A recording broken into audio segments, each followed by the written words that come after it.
The stands may be empty now, but just a bit ago on Phil Coyne Day, Orange Nation packed the place. It was a night of celebration, and number 6 Syracuse field hockey made the most of it. On senior night, number 5 Syracuse field hockey delivered a decisive 5-1 win over Colgate. For some people, this may just look like a random white dash, but in field hockey, it's the insert mark for attacking penalty corners. In the NCAA tournament, they call it a dance. And while some teams trip over 2 left feet this time of year, number 10 Syracuse field hockey led with rhythm.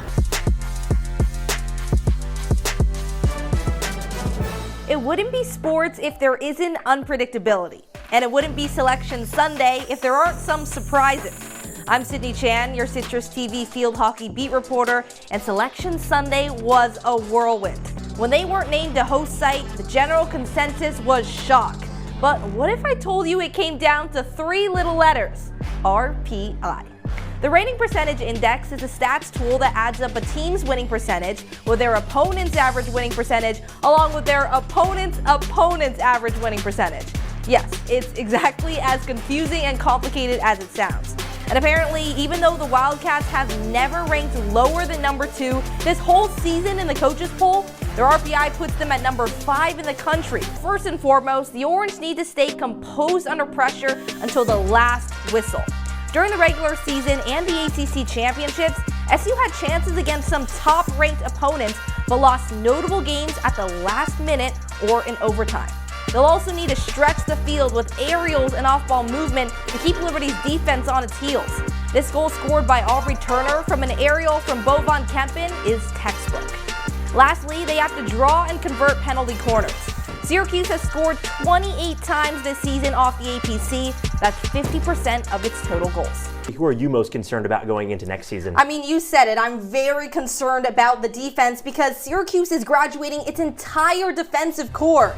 Bo Van Kempen, Patty Strunk, Danique Sherman, and Lottie Knights. That group's logged a ton of minutes together and is the backbone of SU's structure. You really can't replace that experience overnight. And beyond just open defense play, those first 3 in Von Kempen, Strunk, and Sherman, they're absolutely crucial on Syracuse's attacking penalty corner unit. Besides those 2 shootout finishes, SU scored 31 of its 59 goals off the APC. That's over 52%. So one of the biggest storylines in the offseason for sure will be how quickly Syracuse can rebuild that defense and also that APC unit.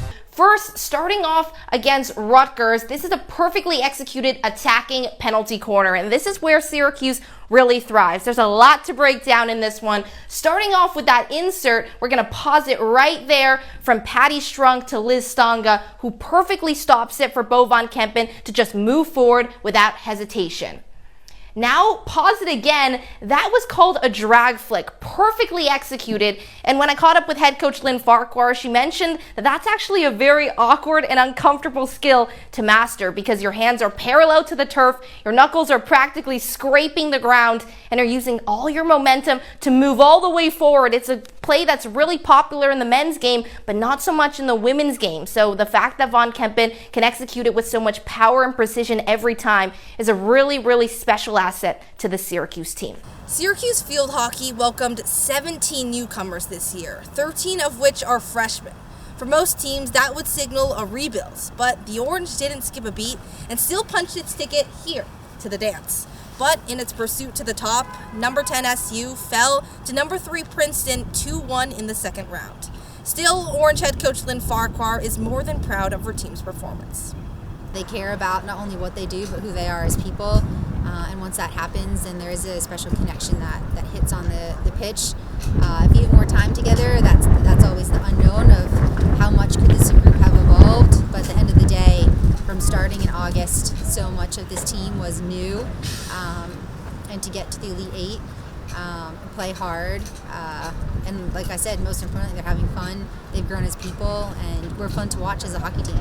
It was a hard-fought battle, but Princeton ultimately dominated the stat sheet. More shots on goal, and more penalty corners. And the Tigers really took advantage of those additional 2 corners because both of their goals were scored off the APC.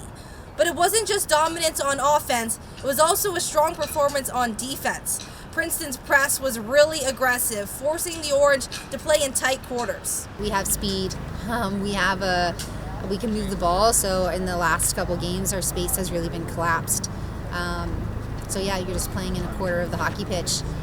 So it puts different kind of test. So that's what we faced today. But again, it's a game of hockey. This is part of the sport that we love. Syracuse field hockey season may be over, but its strong showing in the postseason is a positive sign for the future of Orange hockey.